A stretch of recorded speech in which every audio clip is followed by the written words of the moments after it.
Halo kawan Kaliber, ketemu lagi dengan kami berdua ini di sini. Dan bagaimana kabar Anda di hari Minggu ini? Semoga sehat dan tetap semangat ya. Kita akan terus membahas perkembangan politik dalam negeri, khususnya yang sekarang menghangat dan makin menghangat ini adalah pilkada. Dan pilkada bukan cuma di Jakarta saja, tapi daerah-daerah lain sudah kena rembesan hangatnya, kehangatan dari pilkada ini. Saya sapa dulu pengamat sosial politik kita, Mas Indra Karismi Haji. Halo, Mas. Selamat merayakan hari Minggu, Mas Edi dan kawan kalian. Hari Semoga Minggu pakai dirayakan, Mas. oh, Hari Minggu pakai dirayakan ya. dinikmati lah, Ah ya, dirayakan, dinikmati ya, gitu. Karena besok udah hari Senin lagi kan. ya. Tapi Jadi, para politisi ini juga nggak ada liburnya, Mas. Hari Minggu mereka tetap tegang, gitu ya. Jadi seperti main main catur mereka utak-atik terus ini. ya, dan seperti kita duga, setiap hari muncul berita yang mengejutkan, kan gitu, yang manuver-manuver tertentu yang juga bisa jadi itu apa istilahnya pengalihan ini ya, pengalihan topik, pengalihan isu kan gitu. Tapi ya kita lihatlah, kita lihat. Ini kali ini kita mau bahas tentang Golkar ya. Ya, dukungan Golkar ke siapa? Atau mereka tempatkan Ridwan Kamil itu kemana? Itu yang makin hari makin sudah kelihatan jawabannya. Saya ambil dari CNN Indonesia. Golkar usung Deddy Mulyadi di Jawa Barat. RK atau Ridwan Kamil ke Jakarta? Tanda tanya. Partai Golkar memutuskan untuk mendukung Deddy Mulyadi maju dalam pemilihan Gubernur Jawa Barat atau Pilgub Jabar 2024. Keputusan tersebut disampaikan Ketua Umum Partai Golkar Erlangga Hartarto usai menghadiri peringatan ulang tahun organisasi sayap partainya, Angkatan Muda Pembaruan Indonesia atau AMPI di Jakarta Theater hari Jumat kemarin. Keputusan itu memungkinkan Partai Golkar mengubah haluan dengan mengusung Ridwan Kamil maju di pemilihan Gubernur DKI Jakarta atau Pilkada Jakarta 2024. Erlangga menyatakan sudah melakukan pertemuan dengan Deddy Mulyadi yang sudah mendapat dukungan dari Partai Gerindra di Pilgub Jawa Barat. Menurut dia, pertemuan itu sekaligus memastikan bahwa Golkar bakal mengusung Deddy di Pilgub Jawa Barat. Kemudian ada juga pertemuan antara calon gubernur Jawa Barat Saudara Deddy Mulyadi dengan pengurus Golkar, juga antara lain Wakil Ketua Pak Ade Ginanjar. Jadi pembicaraan sudah sampai sana, kata Erlangga. Sekretaris Sekretaris Jenderal atau Sekjen Partai Golkar Ludwig Friedrich Paulus mengatakan partai-partai di Koalisi Indonesia Maju atau KIM untuk tetap sama. Oleh karena itu, menurut dia wajar jika RK berpeluang maju di DKI. Ya, kita tidak ingin antara KIM, ya semaksimal mungkin kita barengan, ujar Ludwig. Jadi semakin jelas Partai Golkar mengusung Deddy Mulyadi yang kader Gerindra. Nah, kemana Ridwan Kamil? Ini masih ada tanda tanya, Mas. Di judulnya CNN tadi, RK ke Jakarta, itu masih tanda tanya. Ya. Gimana, Mas Indra? Jadi berita ini atau kejadian ini muncul bersamaan dengan munculnya berita kalau ada kemungkinan PKB dan Nasdem tidak mengusung Anies Baswedan lagi kan. Itu juga berita yang kita bahas kemarin Ya, kan. Nah, ini ternyata Jumat malam ada pertemuan di Bandung dan Pak Erlangga Hartarto sebagai Ketua Umum Golkar memberikan pernyataan kalau Golkar akan mendukung Deddy Mulyadi di Jawa Barat. Ini menarik nih karena juga saya tanya beberapa teman di Golkar, sepertinya mereka juga tidak tahu kalau kalau ada berita seperti ini ya. Jadi cukup mengejutkan juga ini. Artinya eh, menurut saya ini sebuah langkah kuda juga ya. Ini sesuatu yang menurut saya akan bisa berubah. Tetapi kalau melihat juga perkembangan secara keseluruhan, bisa jadi memang sudah ini kan mirip seperti Jawa Tengah. Bagaimana Jawa Tengah salah satu calon kuat untuk maju gubernur itu kan tukar guling dengan posisi Wakil Menteri Pertanian. Nah, saya kok menduga juga yang terjadi di Jawa Barat seperti ini. Untuk memuluskan kader Gerindra, yaitu Deddy Mulyadi untuk menjadi gubernur Jawa Barat, itu Kang Emil diminta untuk tidak maju di Jawa Barat.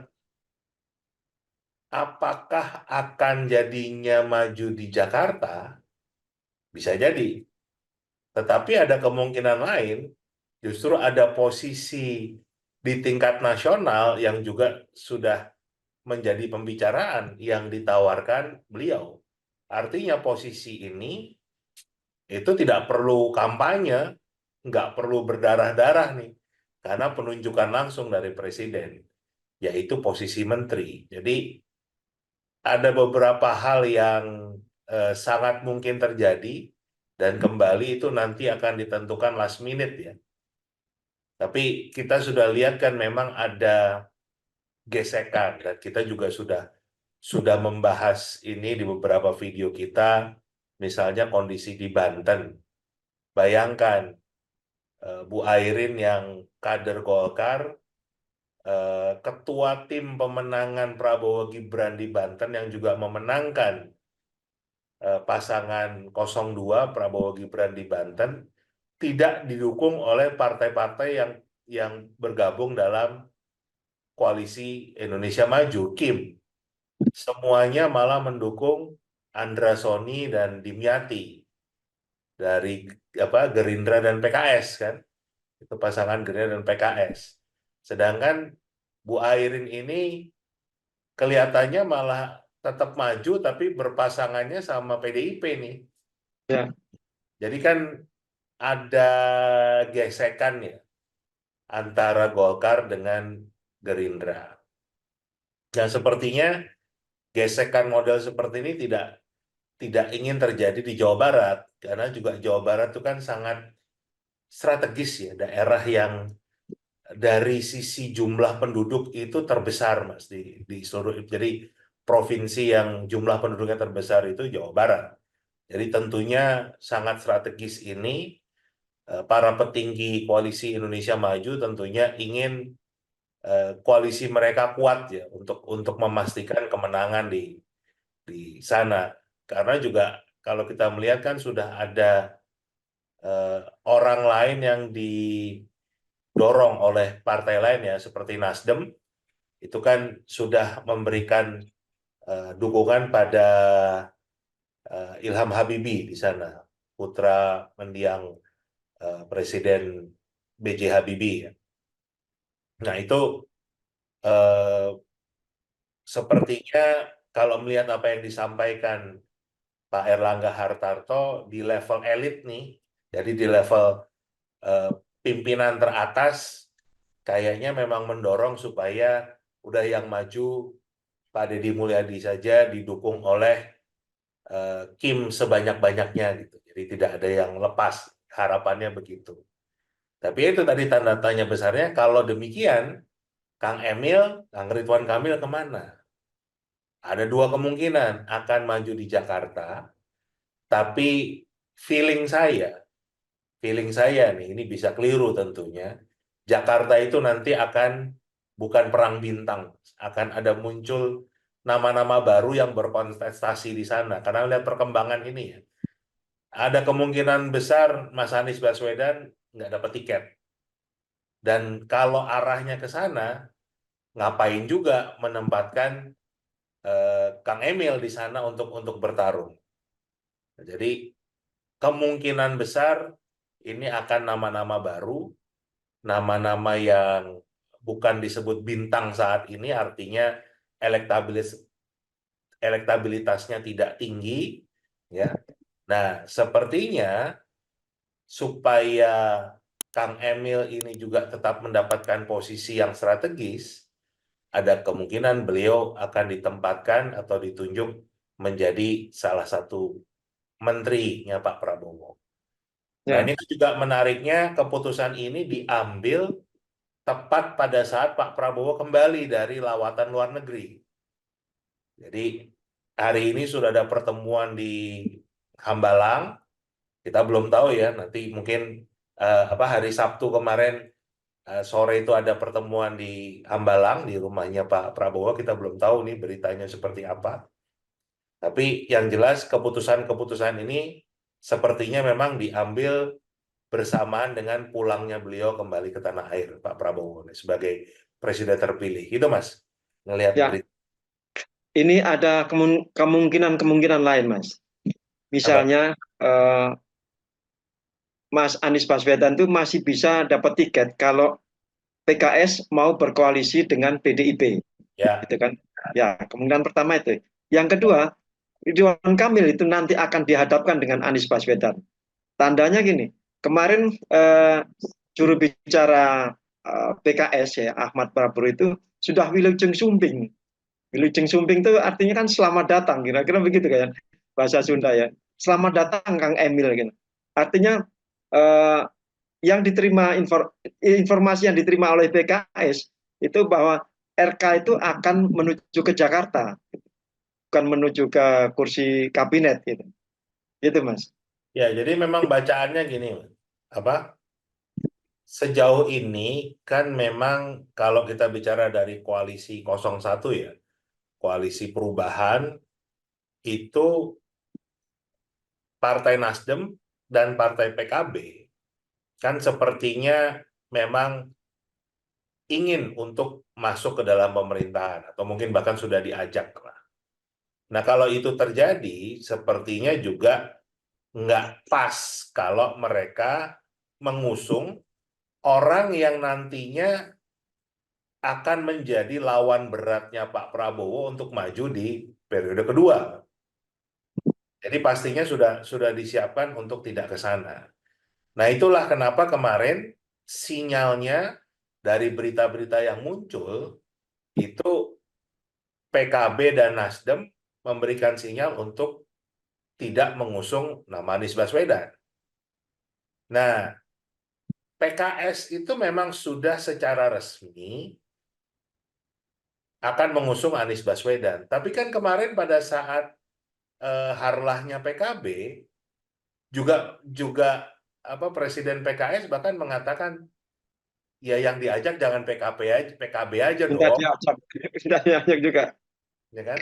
PKS kan juga diajak. Nah, kalau misalnya kemudian eh, Pak Prabowo menerima PKS menjadi bagian dari pemerintahan beliau, ya sudah pasti PKS akan membatalkan mengusung Anies Baswedan. Nah, tapi kalau ternyata Pak Prabowo tidak menginginkan atau misalnya tidak ada kesepakatan nih antara PKS dan koalisi Indonesia Maju lah atau pemerintahnya Pak Prabowo, ya bisa jadi tetap mengusung Anies Baswedan, tetapi memang nggak bisa sendirian kan. Makanya akan membutuhkan PDIP, karena pilihannya tinggal PDIP, Mas, nggak punya pilihan lain Ya, lagi gitu. Cuman satu-satunya itu kalau kalau kondisinya misalnya eh, negosiasinya itu nggak menemukan titik temu, ya sepertinya PKS akan tetap untuk mengusung Anies Baswedan dan berpasangan atau berkoalisi dengan PDIP. Nah, untuk mengalahkan Anies Baswedan ini yang memang memang surveinya paling tinggi kan, apalagi petahana ya. Di di level Pilpres saja kan juga kalah tipis saja dari Pak Prabowo. Tapi kan artinya memang sudah punya pemilih yang sangat banyak di Jakarta. Nah, ini memang harus yang diturunkan kan harus yang seimbang, harus bintang juga kan. Jadi ini sebetulnya alternatif yang disiapkan oleh Kim kan. Alternatif disiapkan Kim untuk melawan Anies Baswedan jika eh, negosiasi dengan PKS itu tidak menemukan titik temu dan PKS bisa bersepakat dengan PDIP. Karena kalau enggak, ya berat ngelawan seorang Anies Baswedan kan. Nah, itulah makanya di Jawa Barat kan digeser, ya kan, digeser untuk yang maju ini adalah Deddy Mulyadi, dan alternatif untuk Jakarta itu adalah Kang Emil, Ridwan Kamil di sana. Tapi tadi saya juga juga ada mendengar beberapa berita, tentunya ini semua akan tergantung dari keputusan Pak Prabowo ya. Ada kemungkinan juga Kang Emil itu malah ditunjuknya menjadi menteri. Salah satu menterinya Pak Prabowo. Nah, kalau itu terjadi berarti di Jakarta itu nanti yang maju bukan Mas Anies, bukan Pak Ahok, bukan Kang Emil, tapi nama-nama baru. Itu bacaannya, Mas. Ya, jadi semuanya itu masih remang-remang, kawan kaliber. Jadi belum ada yang jelas. Padahal pendaftaran pilkada itu tanggal berapa, Mas Indra? 27 Agustus. Jadi tinggal 27 24, Agustus. tinggal Jadi kurang sekitar 3 hari lagi. eh, 23 hari lagi kan? iya, 2-3 pekan lagi lah ya, 3 pekan lagi gitu. Jadi semuanya masih remang-remang, belum ada cahaya terang yang menerangi koalisi mana, menerangi pasangan mana. Jadi semuanya masih remang-remang, tapi sudah mulai sedikit-sedikit ada kisi-kisi. Jadi Mulyadi sudah hampir pasti di Jawa Barat. Berarti bukan Kang Emil yang di Jawa Barat. Nah, kemanakah Kang Emil, Ridwan Kamil ini? Bisa di Jakarta. Kalau Kang Emil yang di Jakarta, berarti siapa lawannya, gitu kan? Gak mungkin melawan, meletakkan seorang harimau untuk melawan seekor ayam, gitu, nggak mungkin. Jadi harimau harus memiliki pasangan yang seimbang. Harimau bisa bermusuhan atau berlawanan dengan seekor banteng gitu misalnya, atau singa gitu misalnya. Jadi kalau Ridwan Kamil ditaruh di Jakarta, hampir pasti lawannya adalah Anies Baswedan. Kira-kira begitu ya. Kalau Anies Baswedan Ya, bisa ya tadi masa berkoalisi dengan harimau suruh PDIP. melawan ayam kan nggak ini, atau Ya, ayam suruh melawan harimau kan gitu. ya. Jadi kalau itu pun kalau PKS sepakat dengan PDIP untuk berkoalisi mengusung Anies Baswedan gitu. Ya, Jadi kawan-kawan, kita masih terus memantau dan ikuti terus perbincangan di Kaliber ini. Siapa tahu kita dapat bocoran yang pertama kali nanti, gitu. Karena Mas Indra itu bisa berkomunikasi dengan hampir semua partai nanti untuk menginformasikan kepada kawan Kaliber di sini. Terima kasih Mas Indra. Terima kasih kawan Kaliber. Sekali lagi kami tunggu komentar Anda. Sampai jumpa. sampai jumpa.